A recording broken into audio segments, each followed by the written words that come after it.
soapbox. I'm a little short behind here, but hopefully I can get to you. Hello, Women in Gender Studies graduates. Thank you so much for the honor of inviting me to speak to you today. Graduation is always my favorite time of year. It's a moment that kind of reminds me a bit of what it felt like to hold my daughter for the first time. The joy and relief of getting to that moment were so great that I almost forgot the pain and struggle it took to get there. Almost. At least enough to have a second child. I'm hoping to get through this speech today without quite the sweaty, bawling mess that I was, but no promises. I've thought a lot about what to say to you today, what final lessons or bits of inspiration to send you on your way. And I struggled, which was odd. I think I've been writing a commencement speech for Women in Gender Studies since my first graduation, which was 10 years ago, in 2008. I was so inspired to be here, and still reeling with how different it was to be a part of a Women in Gender Studies program instead of a political science department. Some of you may know that. It was really, really different. While I may have started writing a speech 10 years ago out of overeager enthusiasm, it would not have been the same speech. So much has happened over the last decade that I've been here. So much has happened in the last 2 years. That what seemed so clear then just didn't apply anymore. The world is not the same. I am not the same. Being in Women in Gender Studies department has fundamentally changed the person that I was and the path that I was on. It has given me so much. I think back to the person that I was when I first started here, what I was reading, thinking, writing, teaching, and I look now, and I almost don't recognize myself. I almost don't recognize the department. 10 years ago, we were in a phase of building or rebuilding. On this stage, we had Professor Allison Jagger and Professor Janet Jacobs, both with joint appointments in other departments. Professor Lorraine Ryder-Davolo was in her second year at CU, having been the only full-time tenure line the previous year. Professor Robert Buffington and I were finishing up our first year here. We had an outside chair, Professor Ann Costain, borrowed from political science. And today, we have a full stage and are almost double that size. Over the years, we've added Professors D.T. Misri, Emmanuel David, Robert Wyrod, Christy Suarez, and next year we'll add Professor Mason Alomar.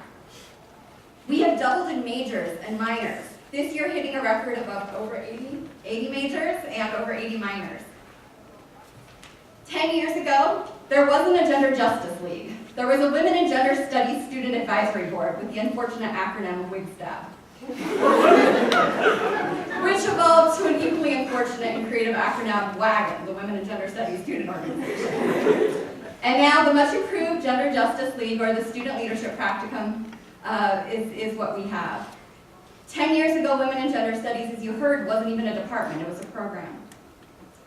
But it isn't the numbers or the status change that has transformed me. Rather, it has been the people within that program now department that have altered my understanding of the world. In thinking back over the last 10 years, what strikes me most is what I've learned from my interactions with colleagues and especially students. When I think back over the past 10 years, I don't think about what I've taught you, but the things that I have learned from you and from teaching you. The things that I've observed from the front of the classroom, in lecture halls or in discussion circles in the cottage library, from reading your papers and exams, from answering questions and facilitating class discussions, from watching you advance from introduction to colloquium, from the first graduate seminar to dissertation or thesis defense, from emails and updates, internships and independent studies, from casual pleasantries to deeper discussions. It is a few of those lessons learned from my vantage or standpoint as your professor that I want to share with you today. They are lessons I hope will carry you forward in the way that they have helped me. They are lessons that have given me hope in even the darkest of times. First, people do change. I say this because I am often asked by my students how I can be so patient in the classroom.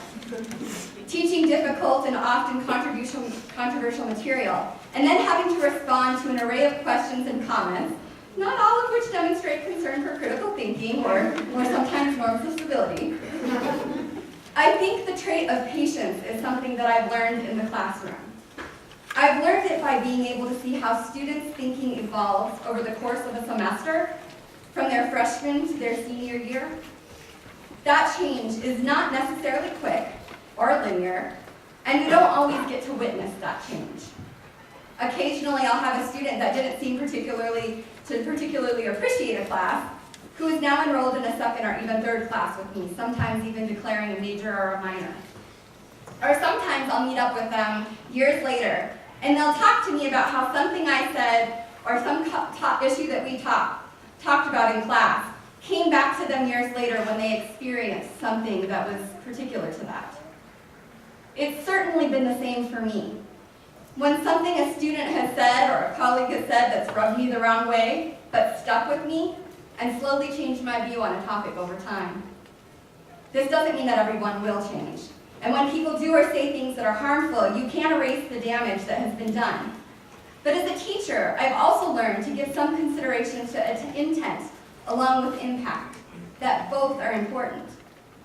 A community organizer who came to visit a few years ago talked about a strategy they use to address oppression within their organization, within their community, of calling people into community instead of calling them out.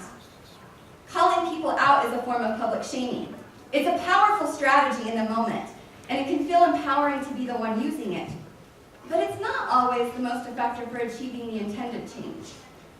Calling people into community takes more patience and a belief that people can change. It's a strategy of inviting people to be better and more conscientious members of our community.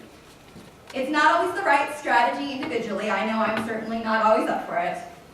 But it is a strategy more conducive to building bridges, coalitions, and social movements. It can become a form of intersectional praxis. Along with this, you can never judge a book by its cover. That everyone you meet has a story or a struggle that you can't even begin to imagine.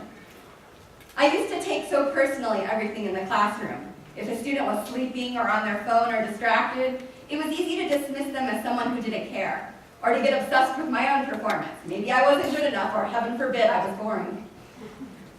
But I've since learned that there is often, although not always, a story behind someone's behavior that has nothing to do with me.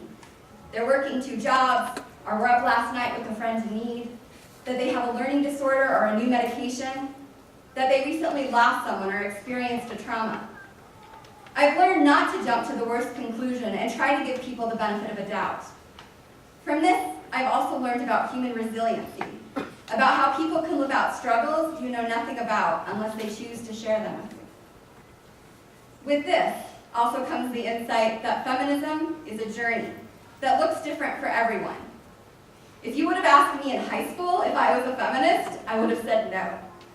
I grew up in Colorado Springs, and the characterization of feminism there is what I often start my intro class out with about common and incorrect definitions of feminism. I didn't have the language to talk about my feelings of discontent, and they were not all about gender. Rather, a sense of frustration with a number of things that didn't seem right, fair, or consistent when it came to the issues of race, class, sexuality, as well as gender. Even when I did have the language, my path has changed multiple times. Everyone has a different starting point and a different journey, shaped by personal experiences. It is also something shaped as we are exposed to new ideas, people, theories, standpoints, and experiences.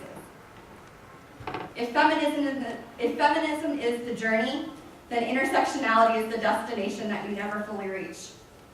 It is the ideal, and it is difficult and messy, and it pushes us in ways that we're not always ready to be pushed. We are never as inclusive as we think we are. Intersectionality requires that we look for power asymmetries, for making visible things that we might take for granted, looking for unearned advantages and exclusions that are intentional but often unintentional. I've learned that self-care, to quote Audre Lorde, is not self-indulgent. It is self-preservation. As much as I love teaching women in gender studies and feel that it is one of my forms of activism, there have been times when I've needed to take a break from teaching the colloquium or Gender Justice League, finally taking my sabbatical. In order to give our best, we need to be at our best. And sometimes taking a step back, even from the work that we are most committed and dedicated to, allows us perspective and rejuvenation to explore other parts of ourselves that might also be important. During my time off, I was able to rediscover the part of me that loves to write. I was able to spend more time with my children and go for long walks and runs. And I came back ready to engage in some of the fights that still need to be taught on this campus and beyond. I have also learned that leadership manifests itself in many ways. It is not always the person speaking the loudest or telling others what to do. I've learned from watching my students that sometimes it is the person who is listening and watching. The person who can see who is being left out of the discussion and has something to say and invites them to say it. It is the person who sees the talents and abilities of others and finds ways to bring them out and into conversation. It is the person whose enthusiasm and kindness keeps people interested and inspired, who lifts them up when they need it most. There are the usual forms of leadership as well, but sometimes these quieter forms are just as, if not more important. I've also learned that you are never too old to have your mind blown by someone who thinks in a way totally different from you. But also, at the same time, finding yourself in the work of others is also important. The first time I read Gloria Anzaldúa, which was not that long ago, moved me in ways that I cannot even begin to explain. To see in writing some of the same complicated feelings I had with my own identity, and read of a politics that made sense to me in a way that nothing else had. That mattered. Anzaldúa talks a lot about the borderlands, of being at the intersection of multiple marginalities, of the pain and burden that can cause, but also the possibility of simultaneous experiences with displacement and belonging, of being the crossroads and building the bridges. Well, this is not everyone's path. It was one that I can relate and aspire to. Finally, I've learned that critique by itself can be demobilizing, and that thoughtful action can be liberating. But to act, you have to believe that a better world is possible. Some of you may have heard me talking about how social movements are based on critique, are also inherently optimistic. They're rarely characterized this way. You all know the trope of the feminist killjoy by now. But why would you risk the danger of a fight if you did not believe that an alternate future was possible? In spite of the horrific and heartbreaking things that I have studied over the years, my focus on social movements keeps me from despair. I am inspired by the creative and resourceful ways that people resist and the radical imaginaries that build coalitions and collectives. I find similar motivation from my students. Arundhati Roy writes, "Another world is not only possible, she is on her way. On a quiet day, I can hear her breathing. It is not necessarily on those quiet days that I can hear an alternative future, but on days like today, and in the everyday passion, compassion, and commitment I see in my students." So continue your critiques. They are important. But don't forget to hope, to look for and believe in other people, to reach out and build bridges where they are possible, to continue your journey, letting it be shaped by those that inspire you, while you shape those of others by inspiring them. Work on being the best version of yourself and encouraging others to be the best version of themselves. Take care of yourselves, and remember that other world, and keep fighting for it.